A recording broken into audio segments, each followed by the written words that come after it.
ওর বাপ ছিল কম্বল চোর আর ও হচ্ছে ভোট চোর, বুঝছেন? এক কথায় বলি আমার অবশ্যই ও যদি ভোট চোর না হয়, ওটা কয়বার আপনারা ভোট দিচ্ছেন? ওরে ভোট দিচ্ছেন? কয়জন বুকে হাত দিয়ে বলতে পারবে যে আজকে আমি শেখ হাসিনায় ভোট দিছি? ওরা আমরা একবার বসাইছি, আর ও কত বছর ধরে বসে আছে।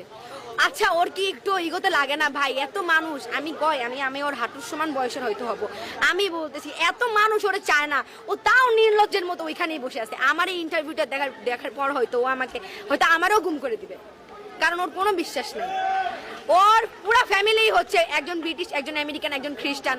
বলতে পারবে ওর কোনো বাঙালির সাথে সম্পর্ক? ও কি বলে, দেশটা আমার বাবা স্বাধীন করছে। আরে তোর বাপ তো স্বাধীন হওয়ার আগেই মরে গেছে, ওর তো আগেই রাজাকার মাইরা লাইছে। 9 মাস তো আমরা স্বাধীন করলাম। আমার বাপ মা, হ্যাঁ ঠিক আছে, আমার বাপ মা কোনো মুক্তিযোদ্ধা না, আমার দাদা মুক্তিযোদ্ধা, আমার চাচা তো দাদা। যেভাবে মারা যাক, আমার কথা শুনেন, কথা হইতাছে যে ওর বাবা যদি স্বাধীন করতো, আমার ও আর কেউ স্বাধীন করে নাই। ও যে বলে ওর দেশ, আর যারা স্বাধীন করছে তারাও তো বলে দেশটা সবার ভাই, দেশটা কারো বাপের না। অবশ্যই না। আপনি কথাটা শুনতেছেন না? আমার 2 বছরের একটা ছোট বোন আছে, ছোট বোন, ও রাস্তায় খেলা করে, আর ওই মেয়েটা তো বারান্দায় থাইকা ওর মাথায় গুলি লাগছে, চোখে গুলি লাগছে। আমার বোন তো রাস্তায় খেলা করে, আমার বাসার ছাদের উপরে থেকে মুহূর্তে 10-12টা করে হেলিকপ্টার যায়।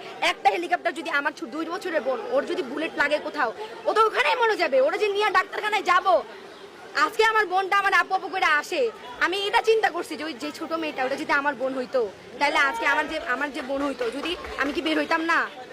বলেন। আমি কালকে একটা ভাইয়াকে দেখলাম, ভাইয়া কাঁদতে বলতেছে যে আমার ভাই মারা গেছে আপু, আমি ভাইয়ের জন্য শোক পালন না করে প্রোটেস্টে আসছি। একজনের ওয়াইফ মারা গেছে চট্টগ্রামে, নাম যেন কি কায়েম না, ভাইয়াটার নাম কায়েম। ওয়াইফ মারা গেছে গুলি লাইগা। সে মেন্টালি কি পরিমাণ ভাবেন, উনি চাইল্ডহুড রিলেশন করে বিয়ে করছে উনি, আর ওনার ওয়াইফ গুলি রেখে চট্টগ্রাম মারা গেছে। দেখবেন না কেন? আমার অনেক ভাই, আমার বড় ভাই, মানে অনেক কাছের কেউ মারা যায় না। অনেক কাছের কেউ মারা গেলে হয়তো আমার ফ্যামিলিও নেমে যেত।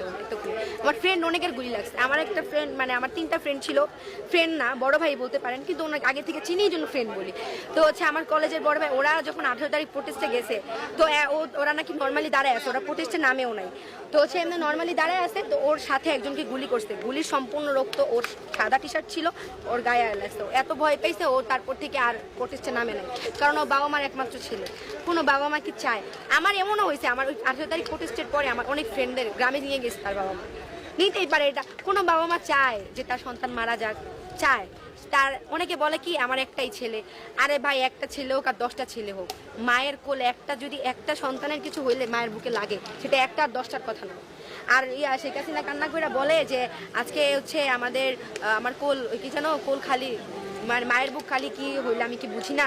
আমারও বাবা মারা গেছে, বুঝলে? তুই ফায়ারের আদেশ কিভাবে দেস? তোর আদেশ ছাড়াই কি ওরা ফায়ার করে?